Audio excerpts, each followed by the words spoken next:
الحمد لله وكفى وسلام على عباده الذين اصطفى أما بعد أعوذ بالله من الشيطان الرجيم بسم الله الرحمن الرحيم فلولا نفر من كل فرقة منهم طائفة ليتفقهوا في الدين ولينذروا قومهم إذا رجعوا إليهم لعلهم يحذرون صدق اللہ العظیم. 100 بار سوالا ہے ہم نے اس ملک کے گیسوے پر ہم کو، 100 بار سوالا ہے ہم نے اس ملک کے گیسوے پر ہم کو، یہ اہل جنوب بتلائیں کہ کیا ہم نے دیا ہے علم کو.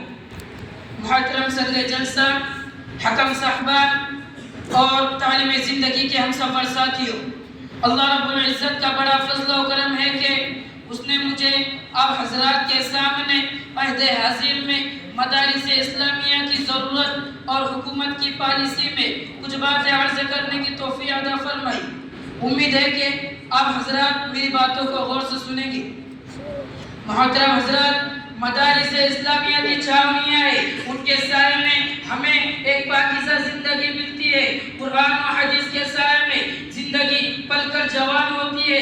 لہٰذا ہم یہ کہہ سکتے ہیں کہ صراط مستقیم کی راہ اگر مل سکتی ہے تو انہی مدارس سے ہمیں آخرت کا سبق حاصل ہو سکتا ہے. تو انہی بوریوں پر بیٹھنے والے خیر پوش اور علماء کرام سے مدارس کی حیثیت معاشرے میں ریڑھ کی ہڈی سے کم نہیں.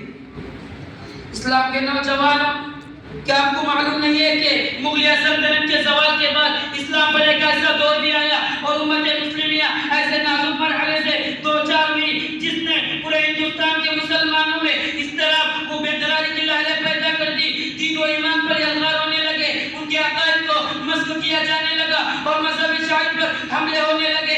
ایسا حوصلہ شکن اور نازک حالات میں علماء مفکرین اور ملت کا درد رکھنے والے حضرات نے مدارس اسلامیہ کا جال بچھایا اور چپے چپے پر مقاصد قائم کیے اور امت کے نونیالوں اور ملت کی جہالوں کو ذہنی و فکری قتل سے بچایا. اگر یہ دوربین نگاہ رکھنے والے علماء کرام آج میدان میں نہ آتے اور مدارس و مقاصد کا جال نہ بچھاتے تو آج ہر گھر میں انجیل پڑھائی جاتی. حضرات گرامی، ان مدارس نے وہ کارنامے انجام دیے ہیں جو ہمیشہ یاد رکھے جائیں گے. ان مدارس نے مسلمانوں کی ملی تشخص اور ان کی انفرادیت کو برقرار رکھا. انہی مدارس سے ہمیں ایمان نصیب ہوا، انہی مدارس سے ہمیں وحدانیت کا درس ملا. اسلام کے نوجوانوں، مسلمانوں ہندوں کو آج بھی انہی مشکلات سے پنجہ آزمائش کرنا پڑ رہی ہے. بس تنظیم یہ چاہتی ہے کہ مسلمانوں کی دینی بیداری اور شریعت اسلامیہ سے والہانہ و مخلصانہ محبت و جذبات کی لگاؤ کو ختم کر دیا جائے. اس لیے انہوں نے یہ پالیسی اختیار کی کہ مدارس کا رشتہ دہشت گردی سے جوڑ دیا جائے. اس لیے کہ مدارس جو ریڑھ کی ہڈی کی حیثیت رکھتی ہے، اس میں اگر وہ کامیاب ہو گئے تو ان کا مقصد حاصل ہو جائے گا. اس وقت ملک میں ایک ایسی بڑی جماعت موجود ہے جو مسلمانوں کو بدنام کرنے اور انہیں رسوا کرنے کے بہانے ڈھونڈتی پھرتی ہے. ملک میں جب بھی کوئی فساد ہوتا ہے تو اس کا سہرا اور ساری ذمہ داری مسلمانوں کے ساتھ ڈالی جاتی ہے اور ہر ممکن یہ تاثر ملتا ہے کہ مسلمان فطری طور پر گنڈا اور جرائم پیشہ ہے کیونکہ ان کا مذہب تلواروں کے زوروں پر پھیلا ہے. ساری دنیا میں خون کی ندیاں بہائی.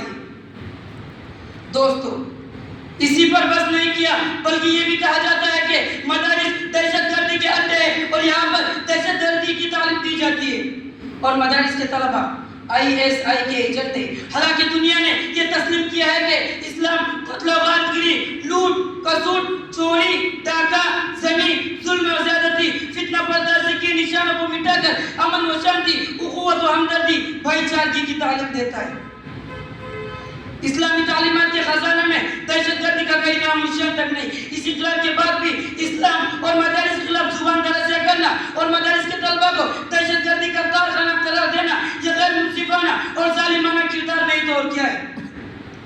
اور کیا یہ اسلام کی بنیاد کو ہلا دینے والا عمل نہیں ہے؟ اسلام کے نوجوانوں، آج ہمارے اسلام و نیت اور جمہوری ملک میں مسلمانوں کی جان و مال، عزت و آبرو اور ان کے مذہب پر خطرات منڈلا رہے اور ظلم و ستم کو فروغ مل رہا ہے. شریعت مطالعہ پر عمل کرنا دشوار کن ہوتا جا رہا ہے. حضرات گرامی، وزارتی گروپ کے رپورٹر نے تیل چھڑکنے کا کام کیا، ان کے ساتھ افشانیاں، اشتعال انگیزیاں اور مدارس کے خلاف زبان درازیاں اور مدارس کے طلبہ کو دہشت گردی کا کارخانہ قرار دینا، اور انہوں نے مسلمانوں کے اندر بے چینی کی لہریں پیدا کر دی۔ ایسے نازک وقت میں ہمارے درمیان حاجی امداداللہ مہاجری مکی رحمۃ اللہ علیہ اور مولانا قاری طیب صاحب جیسے بے باک اور بے خوف رہنماؤں کی روحیں بے قرار ہو کر پکار رہی ہے کہ جوانوں اٹھو، اپنی محبت اور اپنے ایمان کا امتحان دو اور اپنے دست بازو کو مضبوط کرو، اسلام کے محافظ ہو، اسلام کے محافظ ہو۔ سندھ سے حیدرآباد تک، چین تک، برما سے بہار تک، کشمیر کے وادی سے کنیا کماری تک آپ کی شمشیروں کی چیخیں سنائی دے رہی ہے، کانپور سے بھاگلپور تک آپ کی جگردوز داستانوں سے اگیار کھچا کھل پڑ چکے ہیں، بالا کوٹ کی پہاڑی سے آج بھی اسماعیل شہید رحمۃ اللہ علیہ کی ہڈیوں سے یہ صدائیں آ رہی ہے کہ قطب مینار کی بلندی، لال قلعے کی دیواریں، تاج محل کی میناریں، شہیدان شاملی کی روحیں زبان حال سے دست بست فریاد کر رہی ہے کہ خالق کائنات ہماری قوم کو جذبہ جہاد اور شوق شہادت نصیب فرمائے۔ خالد بن ولید کی شجاعت، محمد بن قاسم کی بہادری اور صلاح الدین ایوبی کی مستقل مزاج عطا فرمائے۔ اللہ تعالیٰ ہم سب کو مدارس اسلامیہ کی حفاظت کرنے والا بنائے، آمین۔ باطل سے دبنے والے اے آسمان نہیں ہم، باطل سے دبنے والے اے آسمان نہیں ہم، سو بار کر چکا ہے تو امتحان ہمارا، نہ سمجھو گے تو مٹ جاؤ گے اے ہندوستان والوں، نہ سمجھو گے تو مٹ جاؤ گے اے ہندوستان والوں، تمہاری داستان تک بھی نہ ہوگی داستانوں میں۔ وآخر دعوانا الحمدللہ۔